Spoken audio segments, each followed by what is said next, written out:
Shalom, shalom, shalom. Bwana Yesu asifiwe. Hii ni Bethel TV Online. Ninakuja tena kwako mpendwa mtazamaji na msikilizaji wetu kwa ajili ya kipindi chetu tena kizuri kabisa ambacho Mungu amekubali na ameturidhia tena siku ya leo ili tuweze kwenda pamoja na kumsikia Mungu anaweza kuzungumza na sisi kwa namna gani kupitia neno lake siku ya leo.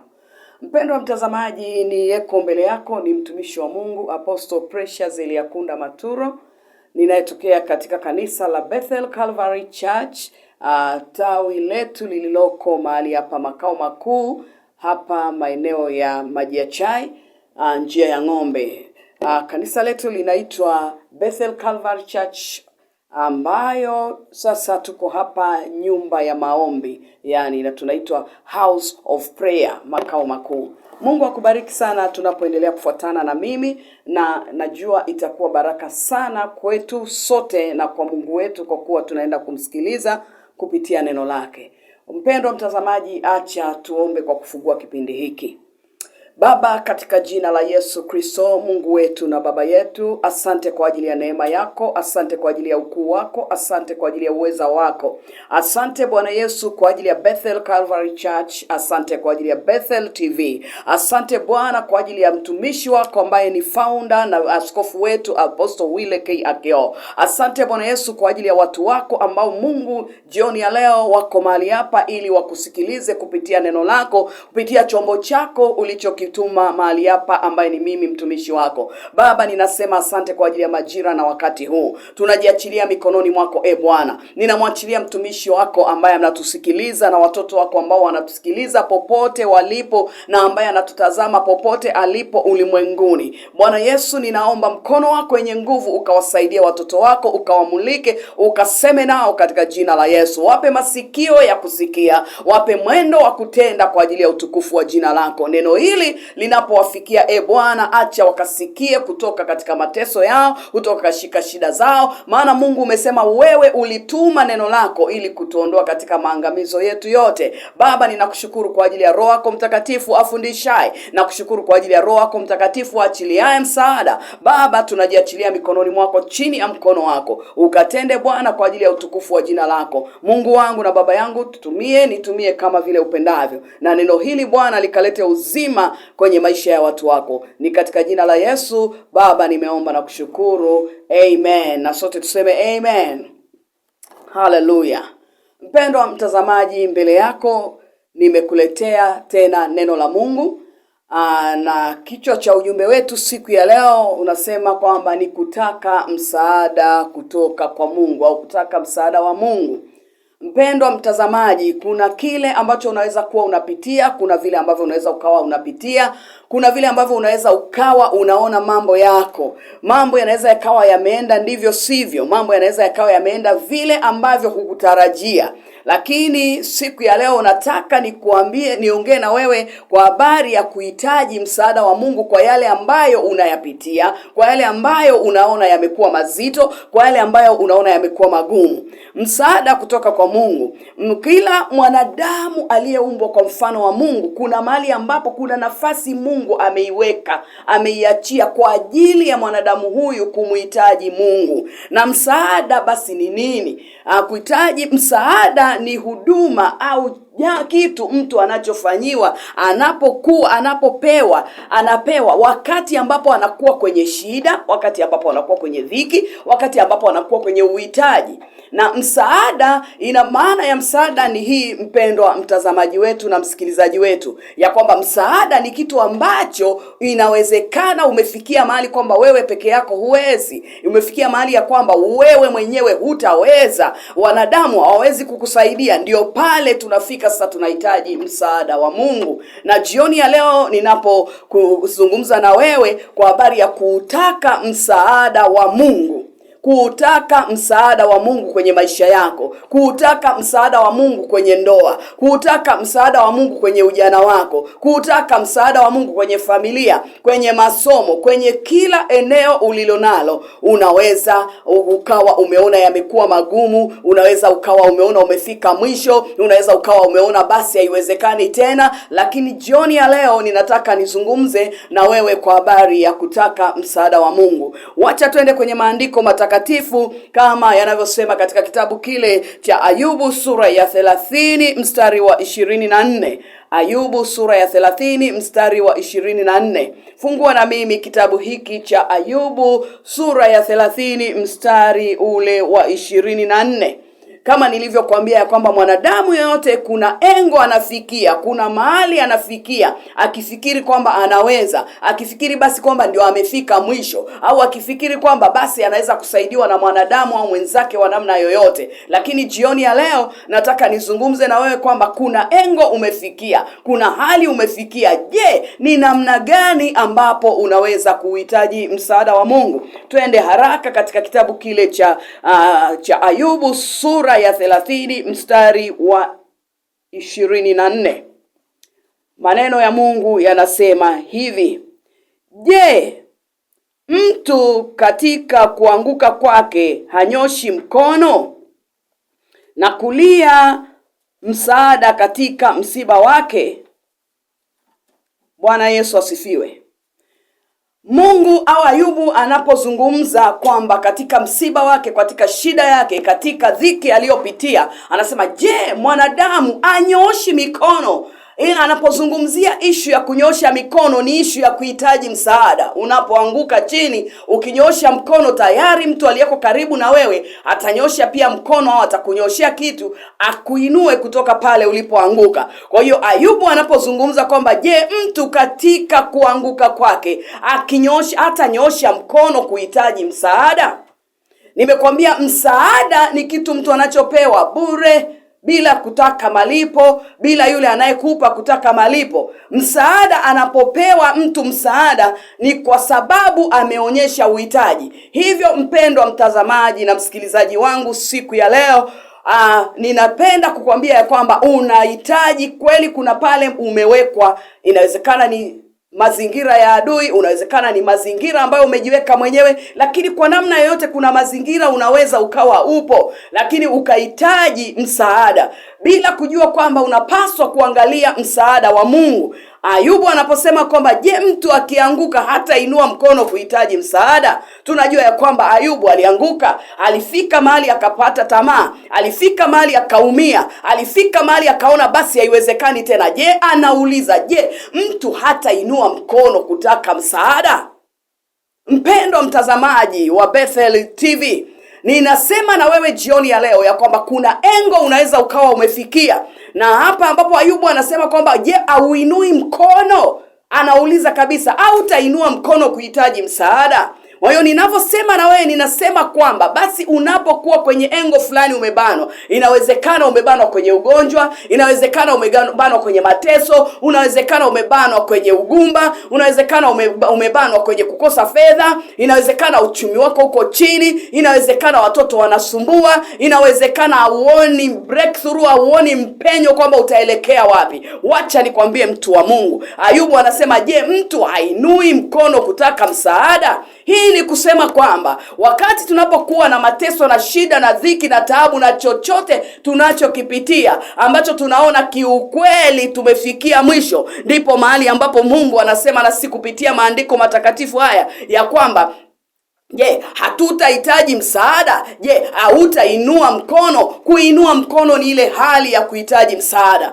Kama unavyojua vile ambavyo maisha yanakwenda, kama Mungu wetu atakuwepo siku zote akitutazama tukiwa kwenye mateso, anatusubiri tunyanyue mikono, anatusubiri tuseme kwamba hapa peke yangu mimi Precious Eliakunda siwezi, nahitaji msaada wako. Na hapo ndipo Mungu anatokeza msaada. Bwana asifiwe. Kwa hiyo wakati huu ninazungumza ninapozungumza na wewe kwa habari ya kuhitaji msaada wa Mungu, ni hali ya kuonyesha kwamba bado wewe mwenyewe huwezi. Ni hali ya kuonyesha kwamba wewe umefail. Ni mahali ya kuonyesha ya kwamba mimi kumbe siwezi kujiponya. Siwezi kujitoa kwenye hichi kitanzi cha mateso ya ndoa. Siwezi kujitoa kwenye hichi kitanzi cha mateso kwa watoto wangu, kwa uzao wa tumbo. Siwezi kujitoa kwenye mateso ya hiki ninachopitia kwenye uchumi wangu. Na ndio mahali ambapo anasema Ayubu, Yesu anataka kukupumzisha, kwa sababu yeye amesema ya kwamba yeye ni Mungu anayetufundisha kupata faida. Hivyo basi uchumi ili uwe vizuri, akasema tena atabariki kazi za mikono yetu. Kama unaona unafanya kazi hazibarikiwi, ina maana huo ni mzigo. Ina maana mahali hapo unahitaji msaada. Unafanya kazi, watu wengine wanafanya kazi kidogo tu tayari wamebarikiwa. Hata ukiangalia unawahusudu, na Biblia inasema tusiwahusudu wabaya. Na hiyo kuna watu unawaangalia wakiwa wamefanikiwa leo hii, unawahusudu, unawapenda, unasema Mungu na mimi ningebarikiwa. Lakini jioni ya leo nakwambia, kama ukiona kuna hali kama hiyo kwenye maisha yako, ina maana unahitaji msaada wa Mungu. Na msaada huo anasema, njooni kwangu ninyi nyote msumbukao na wenye kulemewa na mizigo, nami nitawapumzisha. Mungu na Yesu Kristo yuko tayari kukupumzisha kwenye hayo mateso ya ndoa. Amesema yeye mwenyewe na ameahidi ya kwamba atatupa furaha, ili atatupa amani, ili furaha yetu itimilizwe. Bwana Yesu asifiwe sana. Kwa hiyo ili uwe na furaha kwenye ndoa unahitaji amani, na Yesu Kristo ndio amani yetu. Kwa hiyo jioni ya leo ninakwambia, Yesu akiingia kwenye maisha yako atakutua huo mzigo wa kukosa amani kwenye ndoa, na amani itakujilia na Mungu atakubariki. Jioni ya leo wacha nikwambie mpendwa mtazamaji na mpendwa msikilizaji, ya kwamba Mungu ametuma msaada wake.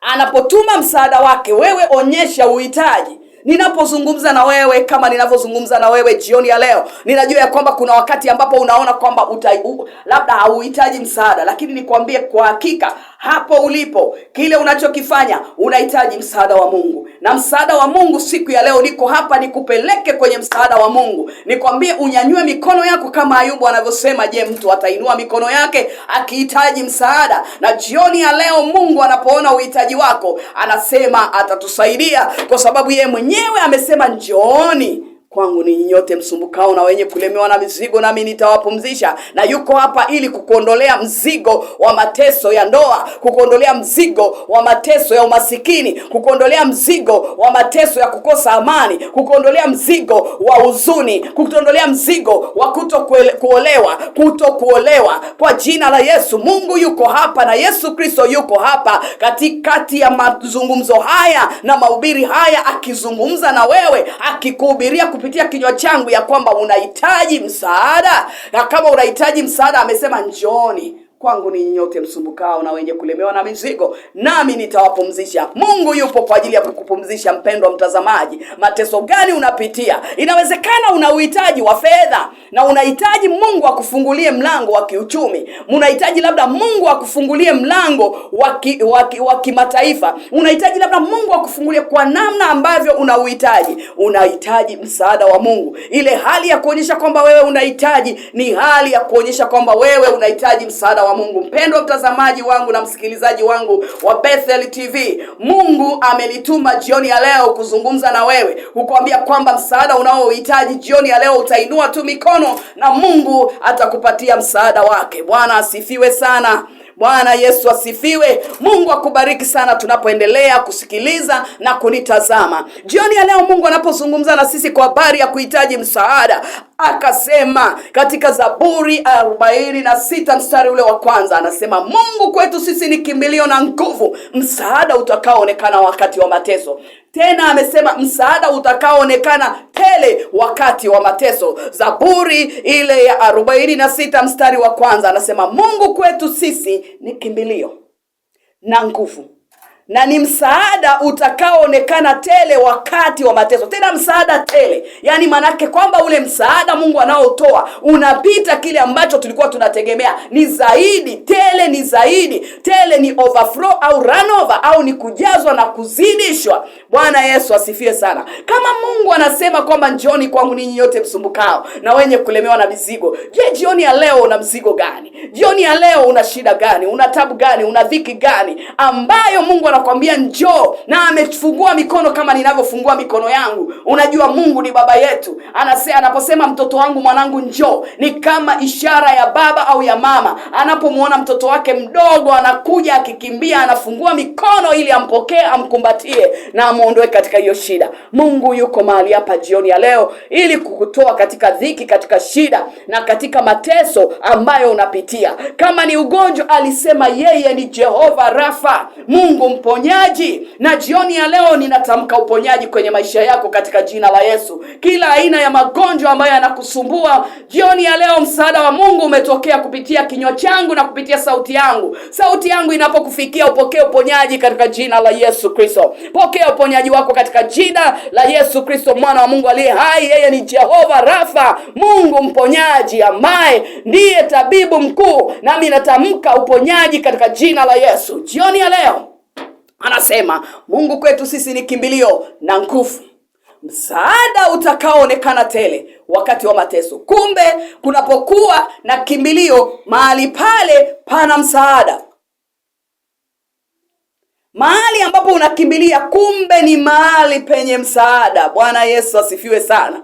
Hebu gundua, mtumishi wa Mungu, mtu wa Mungu unayenisikiliza siku ya leo na jioni ya leo kupitia Bethel Calvary TV, Bethel TV. Jioni ya leo Mungu anasema kumbe yeye ni kimbilio tena na nguvu, na ni msaada utakaoonekana kwenye mateso ulionayo, kwenye shida ulionayo, kwenye dhiki ulionayo, kwenye kile unachokipitia. Je, ni kutengwa na watu? Mungu amesema ataonekana. Tena amesema ataonekana kwa msaada ulio tele, tena kwa kipindi ambacho ndio mahususi. Kwamba Mungu hawezi kuonekana kama sio wakati wa mateso. Anasema Mungu kwetu sisi ni kimbilio na nguvu, msaada utakaoonekana tele wakati wa mateso. Kwamba basi Mungu ili aonekane ni kwamba anahitaji tuwe kwenye mateso, na tunapokuwa kwenye mateso unahitaji situation au unahitaji hali fulani ili Mungu aonekane. Haleluya. Kwa hiyo hali unayoipitia ya ugonjwa, hali unayoipitia ya uchumi mbovu, hali unayoipitia ya kukosa amani, hali unayoipitia ya kukataliwa, hali unayoipitia ya mateso au dhiki ya namna yoyote, hiyo hali Mungu anaipenda ili aonyeshe msaada wake. Haleluya, haleluya. Na ni wewe tu kuinua mikono kumwambia Bwana, mateso haya ya ndoa, nainua mikono yangu kama Ayubu alivyosema, nahitaji msaada wako. Haleluya. Hiyo ndio kigezo ambacho Mungu anakitaka tu kwako, kwamba uinue mikono yako useme Mungu siwezi, uinue kuhitaji msaada. Jioni ya leo mwambie Mungu, ninahitaji msaada wako. Hapa ofisini mambo yako yalivyo, labda imefikia mahali naona kama vile kazi yangu ndio inaenda kuisha. Hiyo ni hali ambayo Mungu anahitaji ili aonyeshe msaada wake. Tena anasema msaada utakaoonekana tele wakati wa mateso. Hilo ni teso kwenye eneo la hiyo ofisi ulioko, wakati ambapo unaona sasa ndio naenda kufukuzwa kazi. Bwana anasema kwamba yeye ni msaada utakaoonekana tele wakati wa hilo teso la kuona kwamba kazi yako inaenda kuisha. Ama ni ajira unatafuta, mtu wa Mungu, ninakwambia kwamba jioni ya leo amesema yeye ataonekana kwa wewe kutokuwa na ajira, na atafanyika msaada tele wakati wa hilo teso la kutokuwa na ajira. Wacha Mungu afanyike msaada kwenye maisha yako katika jina la Yesu, na ili ukamuone na msaada huo, kwa sababu unaenda kumuinulia mikono, na umemuinulia mikono ukimwambia Mungu, sasa hii siwezi tena. Msaada tunauhitaji pale ambapo tunakuwa kwenye mateso. Ndio maana amesema kwamba kwetu sisi Mungu yeye ni kimbilio na nguvu, msaada utakaoonekana wakati wa mateso. Kuna mateso gani unapitia? Inawezekana unakosa tu amani. Neno la Mungu linasema ya kwamba Bwana wa amani, Yesu ni Bwana wa amani, Mungu ni Mungu wa amani. Kwa hiyo teso la amani lililoko kwenye maisha yako, la kukosa amani lililoko kwenye maisha yako, Mungu anasema yeye ni msaada utakaoonekana wakati ambapo umekosa amani ili upate amani. Haleluya, haleluya. Bwana Yesu asifiwe. Kwa hiyo basi, mpendwa mtazamaji na msikilizaji wa Bethel Calvary, Bethel TV, Mungu akupe neema ya kuinua mikono, ya kusarenda kwake na kumwambia Mungu, Mungu peke yangu siwezi, nimekuja ili unipatie msaada, maana umesema njooni, na mimi nimekuja ili unipatie msaada. Tena umesema ni msaada unaoonekana tele tele wakati wa mateso ulionayo, shida ulionayo, Mungu anataka kuonekana hapo. Na hiyo ndio mtaji wa Mungu kuonekana, wewe kuwa katika ile hali ulionayo. Huo ndio mtaji ambao wewe unauhitaji, ili Mungu afanye jambo la kukutoa mahali hapo na kukupa msaada tele wakati wa hilo teso au shida unayoipitia. Bwana Yesu asifiwe. Bwana Yesu asifiwe sana. Mpendwa mtazamaji, wacha niseme na wewe jioni ya leo, wacha nikutie moyo, wacha nikueleze, wacha nikwambie ya kwamba Mungu amenituma jioni ya leo kukuambia kwamba yeye ni msaada unaoonekana tele wakati wa hiyo shida ya ada, wakati wa hiyo shida ulionayo ya kukosa fedha, wa hiyo shida ya kukosa chakula, wa hiyo shida ya kukosa mavazi, wa hiyo shida ulionayo ya kiuchumi, wa shida ulionayo kwenye ndoa yako, wa shida ulionayo kwenye mahusiano, wa shida ulionayo darasani uelewi kitu. Yeye amesema ni msaada utakaoonekana tele wakati wa hilo teso la namna hiyo, kama nilivyoyasema, na zaidi ya hapo, kwa sababu amesema yeye anatupelekea msaada kutoka patakatifu pake, sawa sawa na neno lake katika Zaburi ile ya 20 mstari ule wa 2. Hebu soma Zaburi ya 20 mstari wa 2. Neno la Mungu linasema akupelekee msaada toka patakatifu pake. Bwana Yesu asifiwe. Hiyo Zaburi ya 20 tu itoshe kukwambia kwamba Mungu yeye anakupelekea msaada kutoka patakatifu pake. Na siku ya leo jukwaa hili au mahali hapo unaponisikiliza, popote unaponisikiliza na kunitazama, mpendwa mtazamaji, hapa ndipo ambapo Mungu amekusudia wewe upate msaada kutoka katika ili eneo. Anasema anakupelekea msaada kutoka patakatifu pake. Neno lake ni mahali patakatifu linatoka na linakuja kwako likizungumza na wewe kwamba anakupelekea msaada, anaondoa kila shida ambayo iko kwenye maisha yako. Anapeleka msaada jioni ya leo. Lakini anapelekaje msaada? Ni pale utakapokuwa umeinua mikono yako ukisema, Mungu peke yangu siwezi. Bwana Yesu asifiwe sana. Mpendwa mtazamaji wangu, wacha nikwambie jioni ya leo, kama vile ambavyo Mungu amekusudia kukusaidia, usiwe mlemavu wa kusema Bwana nahitaji msaada. Ayubu amekwisha kutuambia ya kwamba, je, mtu hata inua mikono akihitaji msaada? Mimi ninainua mikono ninapohitaji msaada. Je, wewe unafanya nini unapohitaji msaada? Mateso unayopitia, shida unayopitia, dhiki unayopitia, chochote unachokipitia ambacho sasa umefika kwenye engo au kwenye kona ambayo unaona mimi siwezi. Je, unapopitia hapo mahali unamwangalia nani? Biblia inasema nitainua macho yangu niitazame milima.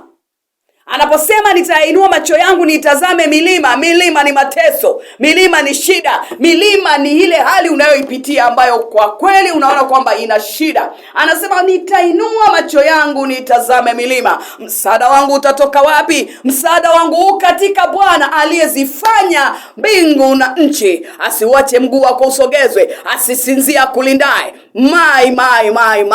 Mungu anazungumza na wewe jioni ya leo. Mungu anazungumza na wewe mtazamaji jioni ya leo na msikilizaji wangu, ya kwamba yeye amesema ataleta msaada, ya kwamba yeye amesema leo ni siku ya kutoka kwenye mateso, katika uhitaji, katika msiba ulionao. Amesema leo anapeleka msaada kutoka patakatifu pake. Ninaachilia huo msaada kwenye maisha yako katika jina la Yesu. Ninaachilia huo msaada kwenye ndoa yako katika jina la Yesu, kwenye mahusiano yako. Inawezekana kabisa ni binti, umefika mahali unasema haya mahusiano hakuna tena, lakini Mungu anasema yeye atapeleka msaada wako, atapeleka msaada wake kutoka patakatifu pake. Na jioni ya leo nazungumza na wewe kutoka patakatifu pa Bwana, ya kwamba Mungu amekusudia kuleta msaada. Wewe nyanyua tu mikono, mwambie Mungu, haya mahusiano ninayaleta kwako, mimi peke yangu siwezi. Unaposema hivyo, Mungu naye anasema atakupelekea msaada kutoka patakatifu pake. Haleluya, haleluya. Akupelekee msaada kutoka patakatifu pake.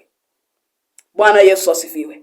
Akupelekee msaada kutoka patakatifu pake. Hiyo ni ile ambayo Mungu sasa anasema anapokuangalia umeinua mkono, anasema ngoja nitamshika huyu mtoto wangu nitamshika huyu mtumishi wangu, nitamshika huyu mwanangu mkono, nitamuinua kutoka kwenye hayo mateso, nitampa msaada, nitainua watu kwa ajili yake, nitainua mataifa kwa ajili yake. Bwana Yesu asifiwe sana. Kwa hiyo jioni ya leo, mpendwa mtazamaji na msikilizaji wangu, ninapenda kuzungumza na wewe kwa kina kabisa kabisa, nikikwambia kwamba bado uko msaada wa Mungu. Usikate tamaa. Wewe unachotakiwa, hata kama umefika mahali umeona hapa nimechoka, unataka kukata tamaa, hebu inua mkono, onyesha uhitaji kwa Mungu, mwambie Mungu ninakuhitaji, mwambie Mungu ninahitaji msaada wako, na Mungu atatenda na itakuwa vyema kabisa, na utamfurahia na kumshangilia Bwana katika yote ambayo anaenda kusema.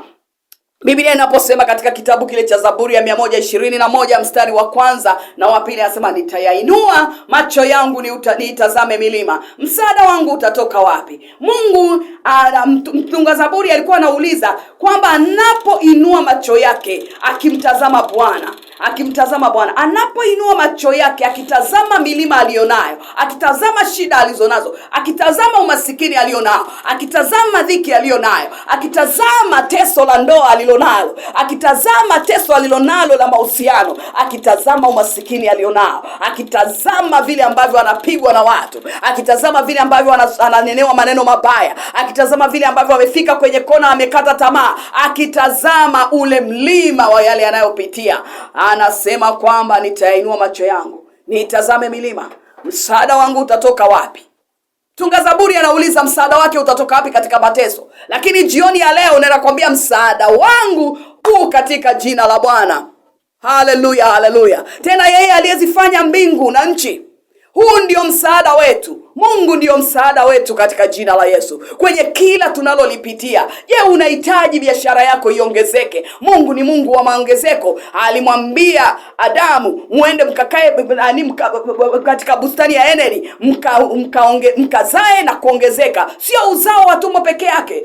Biashara yako inapaswa iongezeke, maarifa yako yanapaswa yaongezeke, kila unachokitenda, kila unavyoishi, hata wewe mwenyewe kama ulivyozaliwa au kuzaliwa na kimo hicho, Mungu amezidi kukuongeza na kukuzidisha. Kwa hiyo wewe mwenyewe unapaswa kutambua pale ulipo, unaona kabisa kwamba ninapaswa kuongezeka, ninapaswa kuexpand, ninapaswa kupanuka. Je, msaada wako utakuwa wapi? Msaada wangu katika Bwana aliyezifanya mbingu na nchi. Sawa sawa na neno lake katika Zaburi ya 121 mstari wa kwanza na wa pili. Amesema, nitayainua macho yangu niitazame milima. Anaangalia hali alizonazo.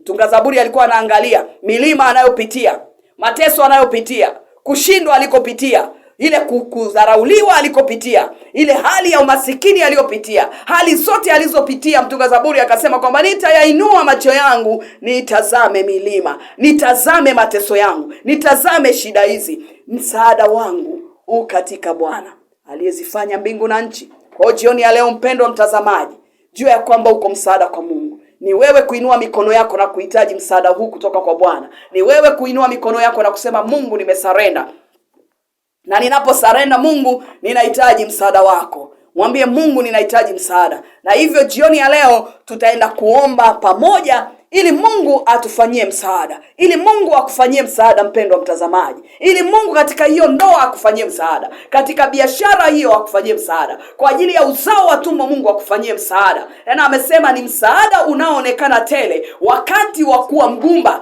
wakati wa kuwa masikini, wakati wa kushindwa kabisa, wakati wa kuzuiliwa na watu usisonge mbele, wakati wa kuambiwa kunenewa vibaya. Mungu anasema kwamba yeye alikwisha kukubariki. Kwa hiyo anasema yeye ni msaada unaoonekana kwenye hiyo hali unayopitia, kwenye yale unayoyaona ambayo yamekuwa ni shida, yamekuwa ni teso, yamekuwa ni taabu, yamekuwa ni hauyawezi tena, yamekuwa kwamba ni mpaka upate msaada wa mwingine. Na msaada huo sio kwa mwanadamu, msaada huo tutaupata kwa Mungu. Na jioni ya leo tutainua macho yetu, tunatazama milima tunayopitia, tunatazama vile tunavyopitia. Tunarudi kwa Ayubu, katika kile kitabu cha Ayubu tunasema ya kwamba Mungu, nitainua mikono yangu kwa kuhitaji msaada wako. Haleluya, haleluya. Jioni ya leo tunaenda kuhitaji msaada wa Bwana, na nitaenda kumuita Bwana, na tutaenda kumuita Bwana pamoja na Mungu ataonekana kwenye hilo teso ulilonalo.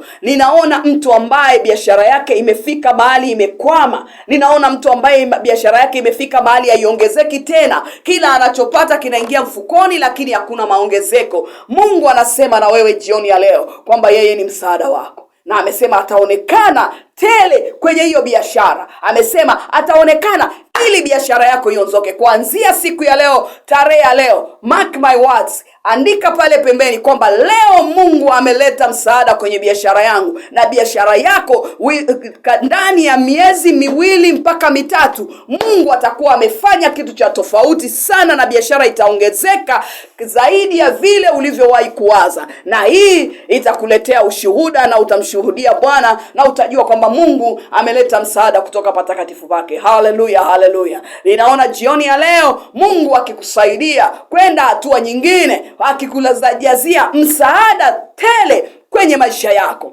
Nikiona kwamba una mtu anaumwa tumbo, ambaye Mungu amesema yeye ataponya, amesema yeye anaponya, amesema yeye ni msaada. Wewe inua tu mikono yako kwa Mungu, mwambie Mungu, hili nimeenda hospitali, lakini leo nimefikia mahali ninasema nahitaji msaada wako Bwana. Mwambie Mungu, hospitali ni wewe uliumba wanadamu, lakini jioni ya leo mimi nainua mkono wangu kwamba ninahitaji msaada wako. Umetumia dawa, zimefika mahali haziwezi kufanya tena kazi. Umetumia dawa mpaka umekuwa chronic wa dawa, lakini Mungu anasema hilo tumbo analiponya wakati huu katika jina la Yesu. Nami natamka uponyaji ambao ni msaada wa Mungu unaoonekana tele wakati huu. Utalitafuta maumivu, utayatafuta na utayaona katika jina la Yesu. Pendo mtazamaji unayenisikiliza, ambaye ndio ninayesema na wewe kwa habari ya tumbo, unaweza kuendelea kujiangalia na kusachi. Mungu amekwisha kufanya, amekwisha kupeleka msaada wake, kama alivyosema yeye ni Jehova Rafa. Hilo tumbo linapona na limepona katika jina la Yesu, na wewe uko mzima na utashuhudia. Baadaye nitaendelea kuweka namba zetu hapo za kutoa hata ushuhuda. Kama una ushuhuda utapiga simu na utasema kile Mungu amefanya. Mungu amesema anapeleka msaada kwa mtoto ambaye amekwama. Alitakiwa kwenda shule, labda siku 2-3 zimepita au wiki imepita sasa.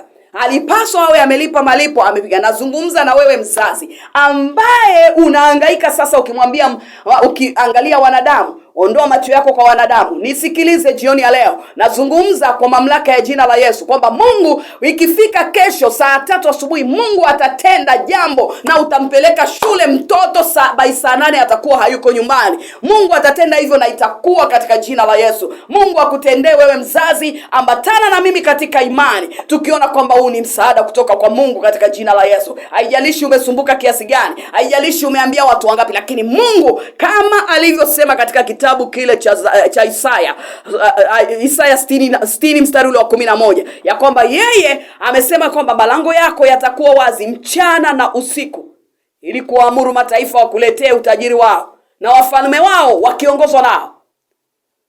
Bwana Yesu asifiwe. Wewe mzazi ambaye mtoto alishindwa kwenda shule, na mimi ninapozungumza unanisikiliza, ninatamka ya kwamba Mungu amekwisha kufungua malango yako, na malango yako yako wazi ili mataifa wakuletee. Atakuletea mtu hata usiyemjua, na mtoto ataenda shule. Bwana Yesu asifiwe. Na hii itakuwa ni utukufu kwa Bwana. Huo ndio msaada Mungu anaotuletea wakati tunapoitazama milima ili tuweze kumuona Bwana. Bwana Yesu asifiwe sana. Jioni ya leo nazungumza na kila anayenisikia ambaye yuko kwenye influence ya sauti yangu. Kama unaisikia sauti yangu, popote unapoisikia, siku yote utakaposikia sauti hii, Mungu amesema analeta msaada kutoka patakatifu pake. Na msaada wake utakutoa kwenye mateso ulionayo, na msaada wake utakutoa kwenye dhiki ulionayo, utakutoa kwenye shida ulionayo, utakutoa mahali ambapo adui alifika akasema kwamba sasa tumemweza. Msaada wa Mungu unakuja kukutoa mahali ambapo ndugu zako walikuwa wakikucheka, wakisema haya, pamoja na elimu ulionayo mbona una kazi? Ninatamka Mungu akufanyie msaada, na ninatamka msaada huo uende na wewe, ufike mahali ukubalike, upate hiyo kazi katika jina la Yesu. Umepata kazi na Mungu amekupa na ni ya kwako katika jina la Yesu. Umefikia mahali ambapo unaona ya kwamba watu wakikuangalia ni kama uko uchi. Ukitembea barabarani unaona ni kama watu wote wanakung'onga, watu wanakucheka kwa sababu ya hali ya maisha unayopitia. Lakini jioni ya leo Bwana amesema anakupelekea msaada kutoka patakatifu pake. Na Mungu kwetu sisi ni kimbilio na msaada utakaotenekana tele wakati huu unapohitaji. Mungu amekwisha kuachilia msaada wake, nami natangaza Mungu msaada wake uwe juu yako katika jina la Yesu. Mkono wa Mungu kusaidie, mkono wa Mungu kuinue, mkono wa Mungu kutoe kwenye hayo mateso, ukutoe kwenye hiyo shida, ukutoe kwenye hiyo dhiki, kwa sababu yeye amekusudia kukutoa kwenye hayo mateso, kukutoa kwenye hiyo shida, kukutoa kwenye hiyo dhiki, kama alivyosema katika neno lake ya kwamba mwanadamu akiinua mikono akahitaji msaada, Mungu anasema atatutoa katika msiba wetu, atakutoa katika shida yetu, atakutoa katika shida yako. Pale popote ambapo unaona kukwama, unaona kuishiwa nguvu, unaona kushindwa, Mungu amekwisha kuahidi. Na jioni ya leo natamka msaada wa Mungu kwenye maisha yako katika jina la Yesu. Itatokea msaada ambao wewe uliangalia wanadamu, lakini Mungu atatoa kupitia mwanadamu ambaye hukuwahi kumtegemea. Na hapo ndipo utajua kwamba Mungu anapeleka msaada kutoka patakatifu pake, na hawezi kukuacha mtoto wake uangamie. Bwana Yesu asifiwe sana. Nitainua macho yangu, nitazame milima, msaada wangu utatoka wapi? Ninapoinua macho, unapoinua macho yako mpendwa mtazamaji, juu ya milima iliyoko kwenye maisha yako, juu ya milima unayopitia, unasema msaada wangu utatoka wapi? Mtunga Zaburi akasema msaada wangu utatoka wapi? Lakini akarudi akasema kwamba msaada wangu katika Bwana aliyezifanya mbingu na nchi, yeye aliyekuumba. Msaada wako uko kwake. Jioni ya leo inua mikono yako. Tunapoenda kumalizia kipindi chetu wakati huu, naomba mpendwa mtazamaji, na msikilizaji wangu, unyanyue mikono yako pale ulipo, nasi tutaenda kuomba kwa pamoja, na Mungu atakutendea, na Mungu atakupelekea msaada. Ninakwambia chochote utakachopekea katika wiki hii, unatokea msaada wa Mungu. Katika siku ya leo unatokea msaada wa Mungu, na chochote utakachokipokea ambacho ulikuwa umefika mahali umekwama, kwa kuwa umesikia sauti ya Mungu kupitia mtumishi wake, na hapo utaenda kukishuhudia ukisema kwamba nilisikia neno la Mungu na Mungu amenifanyia msaada. Hivyo basi mpendwa mtazamaji, nyanyua mikono yako kwa juu na uhitaji msaada wa Mungu, nami nitaenda kukuinua mbele za Mungu, na Mungu ataenda kupeleka msaada wake. Haleluya, haleluya. Twende mbele za Bwana tukaombe kwa pamoja. Baba yangu na Mungu wangu, katika jina la Yesu Kristo, Mungu mwenye nguvu na uweza, Mungu mwenye mamlaka, Mungu ketie mahali pa juu palipoinuka, ninakushukuru kwa ajili ya maneno yako haya Bwana, ambayo yanapenya na yamekwisha kupenya kwenye moyo wa watumishi wako na watoto wako walipokusikiliza mahali hapa kupitia kinywa changu. Baba, ninakushukuru kwa ajili ya neno lako, maana hakika we Mungu umesema katika kitabu kile cha Isaya ya kwamba Mungu, neno lililotoka katika kinywa chako halitakurudia bure, bali litayatenda mapenzi ya uliolipeleka kuyatenda. Bwana Yesu, ninakuomba siku ya leo, neno hili nililolitamka kwa watoto wako, kupitia neno hili Bwana, wakapokee msaada wako katika jina la Yesu. Ninatamka msaada kwenye ndoa, ninatamka msaada kwenye uchumi, natamka msaada kwenye mahusiano, natamka msaada wa Mungu katika jina la Yesu Kristo, maana amesema kwetu sisi Mungu ni kimbilio na nguvu, na ni msaada unaoonekana mateso walionayo. Bwana, ninatamka msaada katika jina la Yesu Kristo. Mungu umesema utainua mataifa kwa ajili ya watu wako, nami natamka sawa sawa na neno katika kitabu kile cha Isaya sura ile ya 60 mstari ule wa 11 ya kwamba Bwana umesema malango yao yatakuwa wazi ili watu wapate kuwaletea utajiri. Bwana Yesu, kwa wale wanaokuuliza kwa habari ya uchumi wao, Mungu mataifa wakawaletea utajiri. Bwana umesema wewe utabariki kazi za mikono yao, na mimi Bwana jioni ya leo nasimama natangaza msaada wa Mungu kwenye biashara yako, kwenye kazi ya mikono yako, kwenye shamba lako katika jina la Yesu Kristo,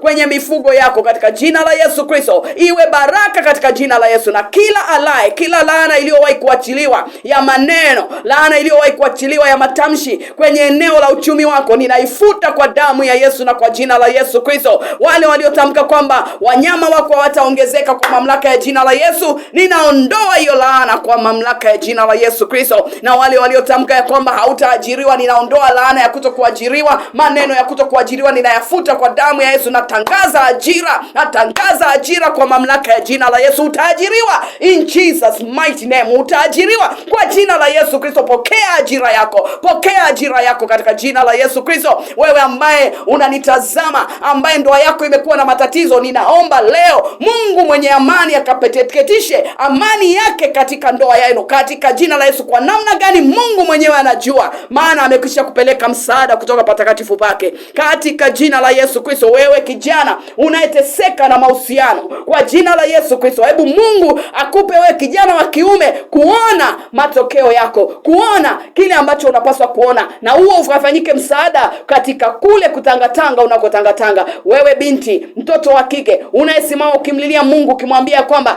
Mungu, nimefika umri, basi Mungu akusaidie, achilie msaada wake na ukakutanishwe na yule ambaye Mungu amemkusudia kwenye maisha yako katika jina la Yesu Kristo. Ninaachilia msaada wa kiungu kwenye maisha yako.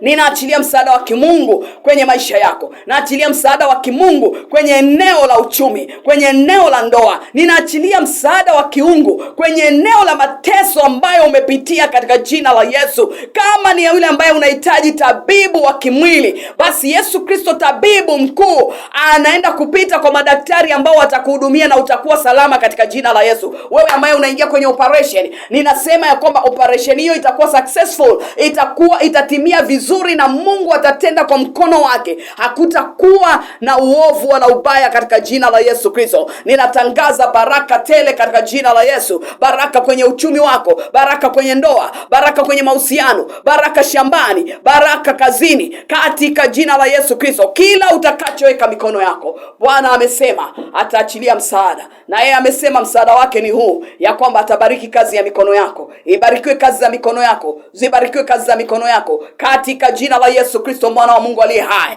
Baba, asante kwa ajili ya mtazamaji wangu na mpendwa msikilizaji wangu. Bwana Yesu, ninaomba ulinzi wako juu ya watazamaji na wapenzi wasikilizaji wetu. Mungu wa mbingu na nchi, walinde, endelea kusimama nao, endelea kuwapa kile ambacho umekusudia Bwana kwenye maisha yao katika jina la Yesu Kristo, mwana wa Mungu aliye hai. Ninawatoa kwenye mateso na shida na dhiki na taabu za kila aina wanazozitaja kwenye mioyo yao na zile wanazoweza kuzitamka. Bwana Yesu, ondoa huzuni ya mama yule, ondoa huzuni ya baba yule, ondoa huzuni ya mtoto yule, kaka yule, dada yule. Bwana, ondoe sasa. Huo ndio msaada wako Mungu, maana umesema wewe ni msaada utakaoonekana tele wakati wa mateso. Asante Bwana Yesu kwa ajili ya siku ya leo. Asante kwa ajili ya watazamaji wetu na wasikilizaji wetu. Wabariki, wainue, wape kukujua wewe zaidi Bwana, katika jina la Yesu Kristo, mwana wa Mungu aliye hai. Baba, tumeomba na kushukuru. Amen.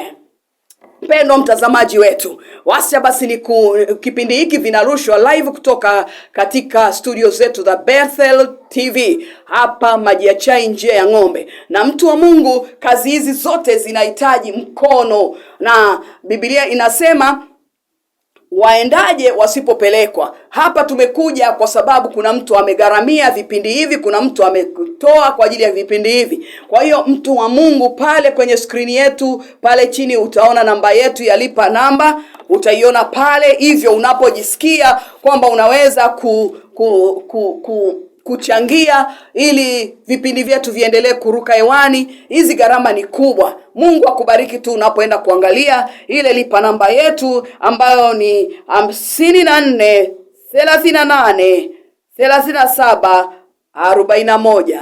Ni Bethel Calvary Church. Lipa namba 54 38 37 41. Bethel Calvary Church ndio jina litakalokuja. Lakini pia mtu wa Mungu, tuna akaunti ya benki. Wewe ambaye unaweza unajisikia kuweka msaada wako au kuweka sadaka yako katika akaunti yetu ya benki, tuna akaunti pale NBC. Pale NBC Bank unaweza kufanya kwa namna yoyote, ukatufikia pale ukaweka. Nambari ya akaunti yetu ya benki ni 05 71 73 00 Nambari yetu ya akaunti ya benki ni 05 71 72 00 0696. na zote hizo ni Bethel Calvary Church. Na Mungu atakubariki sana. Wacha niombe kwa ajili yako mpendwa mtazamaji na msikilizaji wetu ambaye unaenda kuachilia sadaka yako jioni ya leo kwa ajili ya kusapoti kazi hii na kwa ajili ya kusababisha kazi hii ya injili iende mbele. Wacha tuombe pamoja. Baba, katika jina la Yesu Kristo, asante kwa ajili ya mtazamaji na msikilizaji wetu wa Bethel TV. Asante Bwana Yesu kwa ajili ya neema yako ambayo Mungu umembariki. Umewapa neema Bwana wa mabwana, umewabariki kwa fedha, kwa dhahabu na kwa vile ambavyo umewabariki. Bwana Yesu, ninaomba pale wanapotoa Mungu ukawabariki. Ninaachilia baraka zako za utoaji katika jina la Yesu Kristo. Maana wewe Bwana ulisema katika neno lako ya kwamba mkono utoao ndio utakaopokea. Kadiri unavyotoa Mungu akakupe kupokea katika jina la Yesu. Upokee katika jina la Yesu Kristo. Urejeshewe maradufu kwa jina la Yesu Kristo. Mungu afungue milango yako ya kiuchumi kwa jina la Yesu Kristo. Unaposapoti kazi hii, Mungu akasapoti maisha yako, maisha ya uzao wako, maisha ya kizazi kinachokuja. Unapoweka mbegu hii ya injili, Mungu asikupungukie katika jina la Yesu. Acha Mungu akaonekane kwenye maisha ya watu hawa, kwa kuwa Bwana wamesikia sauti yako na wamejitoa kwako. Asante Bwana wa mabwana kwa ajili ya watu wako hawa. Mungu wabariki wanapoingia, wanapotoka, kama ulivyosema katika neno lako. Utabarikiwa uingiapo, utabarikiwa utokako, katika jina la Yesu Kristo, mwana wa Mungu aliye hai. Baba, ninakushukuru. Amen. Mpendwa mtazamaji wetu na msikilizaji wetu, basi unapotaka kuwasiliana na sisi, kuna namba za wachungaji ambao ni wa kanisa la Bethel Calvary Church. Hapa inaitwa House of Prayer. Kwa kweli ukija kuomba utaomba na kuombewa utaombewa. Hivyo basi niachilie namba za wachungaji ambao ukipiga utapatana nao na watakuombea na tutaomba pamoja. Lakini pia unaweza ukaomba appointment ukaja hapa kanisani ofisini na tukakuombea na tukaomba pamoja na wewe na Mungu akakubariki. Namba yangu ya simu mimi Pastor Precious Eliakunda Maturo ni 0787 67 20 06. Naitwa mchungaji Eliakunda. Ni 0787 67 20 06. Hiyo ni namba ya kwangu mimi. Lakini tuna wachungaji kadhaa ambao wanaweza wakakuhudumia mahali hapa. Basi wacha nikupe namba nyingine. Namba nyingine ni 0742 28 98 42. Narudia tena 0742 28 98 42. Huyu ni mchungaji, hawa ni wachungaji wa Bethel House of Prayer. Namba nyingine ni 0784 95 21 15. Narudia tena 0784 95 21 15. Na Mungu akubariki mpendwa mtazamaji. Wakati unapoendelea kutufuatilia tena, vipindi vyetu vitaendelea kutangazwa pale. Kwa hiyo ukitufuatilia, basi alika na mwingine ili usipone mwenyewe, tamani na mwingine apone, na Mungu atakubariki. Mungu akubariki sana mpendwa mtazamaji na msikilizaji wetu wa Bethel TV. Shalom, shalom.